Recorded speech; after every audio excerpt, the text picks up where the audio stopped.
I've lived in this district for 40 years. I raised my family here. My business is here. I have served here. I love it right here. I chose to live here. I choose to stay here because I call it paradise. The reason I served as mayor of Ormond Beach for 8 years was I was not happy with what was going on in my local community. So instead of being one of those people that just complains, I got off the couch and I tried to make a difference. It took 2 years to get the permits to build my dental office. So what did I do? I got that changed. I went to Tallahassee, and in Tallahassee, I was on the Community and Military Affairs Committee. I was the only one that was a former mayor. We got rid of the Department of Community Affairs. That was the group that tried to tell locals how to run the local governments. I believe the least government is the best government closest to the people. So, if the local government, let us make those choices. Get Tallahassee out of the local government. I want to go to Washington to get Washington out of our lives. We have too much Washington in our lives. Let's think about this. When I'm in the Florida House, I voted against Medicaid expansion. Why? I'm not a heartless guy. I want to help everybody. But if you were a childless, healthy adult, I did not support giving you Medicaid if you were above the poverty level. The feds wouldn't let us do that. It was all or none. We had to go to Washington and change Washington so we can get waivers and we can get block grants. Some discussion happened earlier about job creation, about recruitment. Last night was a joyful night for me. Ormond Crossings would not be there if it wasn't for me. I don't say that very often. I am proud that as mayor, the first thing I did was call the county council and said to the chairman of the county council, we met together. It had never happened before, the Ormond Beach City Commission and the Volusia County Council, to discuss what we were going to do with I-95 and US 1. Groundbreaking last night for the 135,000 square foot Security First headquarters, 600 jobs. So people can talk about recruiting other people. I don't know the exact number. If somebody knows it, it's over 90% of the jobs are created by people that are in our area right now. It's small governments growing. So I went to Tallahassee to get rid of 3 things. I call them the axis of unemployment. Too much taxation, too much regulation, and too much litigation. I was very successful with our team in getting rid of a lot of taxes and getting rid of a lot of regulations. I was not successful at getting rid of much litigation. We still need to work on that. In Washington, and again, I'm trying to be sensitive to the time coming as fast as I can. In Washington, we want to live within the Constitution. I am the guy that has said for years we need to shut down the federal departments of education, energy, labor, interior, housing and urban development, environmental protection agency. Get rid of all of them and give them back to the state. Do I care about our environment? Yes!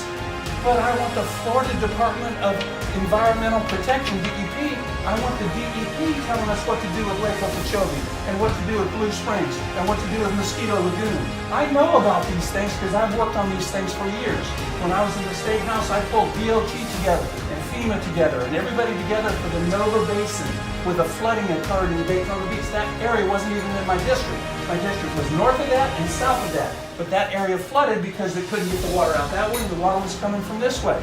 It's not about who gets credit for something. We need to decide together what the issues are, and for Congress, the issues are the Constitution. The Florida House of Representatives, where I served for 4 years, the issue is the budget. Is it within the budget?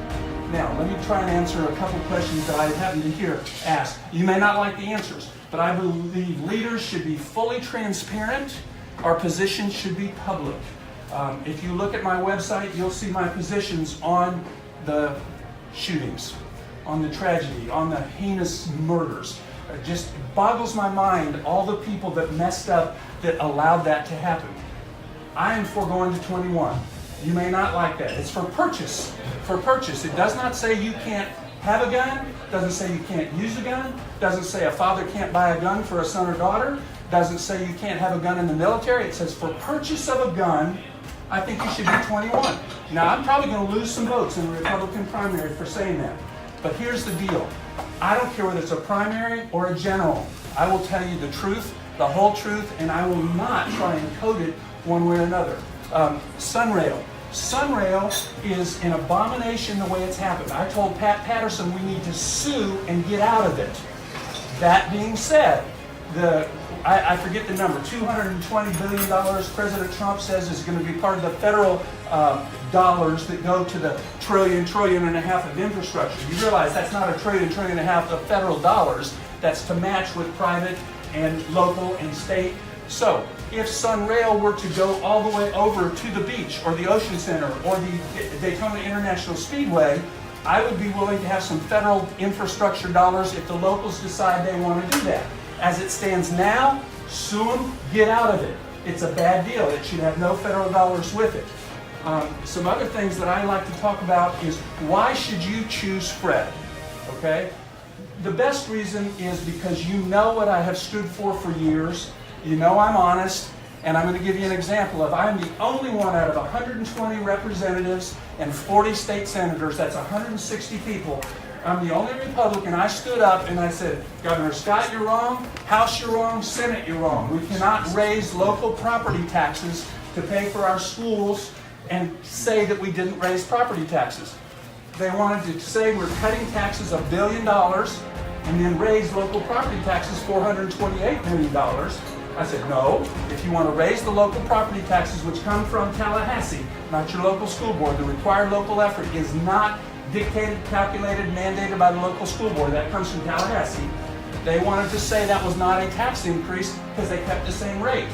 While they make the locals call it a tax increase if they don't go to the rollback rate when the values go up. Anybody that doesn't understand that, I'll go over it with you later. The bottom line is we got them to go to the rollback rate. Anybody ever see Congressman Matt Gaetz on TV? He was a chairman of Finance and Tax at that time. He turns around and he says, and we can thank Representative Costello for not having this $428 million tax increase. I stood alone. That was not comfortable. All 6 of my projects were vetoed. Governor Scott vetoed, and I supported 100%. That's politics, folks. You've got to be willing to lose if you're going to gain something that's important. I have now saved you over $1 billion in property taxes because this is the 3rd year they have gone to the rollback rate after I schooled them. I told them they were either ignorant or it was a hypocrisy to not call that a tax increase. So I stood up to the establishment, and I will stand up to the establishment in Washington. I was talking about draining the swamp before I knew the term. Did you have to come up? Okay. Thank you. I was talking about draining the swamp before I knew what the words were. I talked about no pensions for elected officials, any level of government. I talked about once you serve as a public servant, once you're elected, you should never be a lobbyist. Never be allowed to be a paid lobbyist after you have served. I've talked about term limits. I have self-imposed 8-year term limits. I believe 12 is the right number for federal, and it's total 12. I don't care whether it's 3 2-year terms in the House and 1 6-year term in the Senate. I think it's a total of 12. We have 320-some million people in America. There are more than 535 people smart enough to be in the House or the Senate. So 12 years is, in my mind, all you get up there. You can spend all 12 in the House, all 12 in the Senate, or half and half. But we need term limits, and the Supreme Court needs to have term limits. We must have term limits for everybody. I want to go to Washington, and President Trump, I'm all in for him. Let me tell you why. Because he has the guts to go against all these things that people thought were sacred. I mean, he just says it better than I do. He talks about make America great again. I am cumbersome when I say we need to restore the Judeo-Christian values upon which our country was founded. You know, personal liberty, individual responsibility, equal opportunity. We all believe in those things. We all in this room believe in those things. But the people out there have forgotten those things because we've coddled them too much. We need people with the guts to say, we're not going to give you Medicaid expansion because you can go get a 3rd job if you have to because you don't have any kids and you're not disabled. I have a history of doing that. I have a history of standing up when it's proper. So let me shut up and give questions because I want to honor your time. Yes? I want the same person I asked Which was? about the Social Security disability. Thank you for asking. Understand. And I want to say that people get on and they never get off. There's not any checks and balances of everything they go back to work. We must, and if I have anything to do about it, we will reform the entitlement process. Let me tell you where we start before I get to your part of the question. If you're 40 or older, and I don't care whether that's negotiated to 42, I mean, I'm just saying, I'm picking an arbitrary number. If you're 40 or over, nothing changes. If you're younger than 40, you may have to work longer. You may have to pay your Social Security tax on more of your income. It may not stop as soon as it does now. Why? When Social Security started in the 1930s, I need to find that exact date. In the 1930s, when Social Security started, the average age of longevity was, anybody know? 62. And you got Social Security at 65. That's 3 years after you're supposed to die.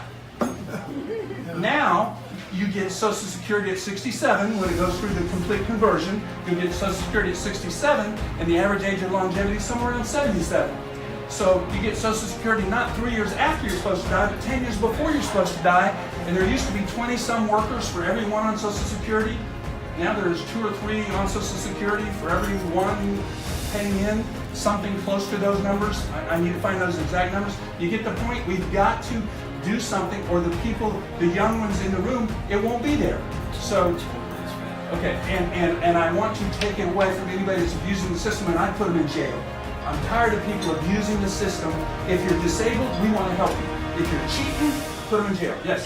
So I have a question about the trade deal. What is your opinion on all these these international deals like NAFTA and Sure.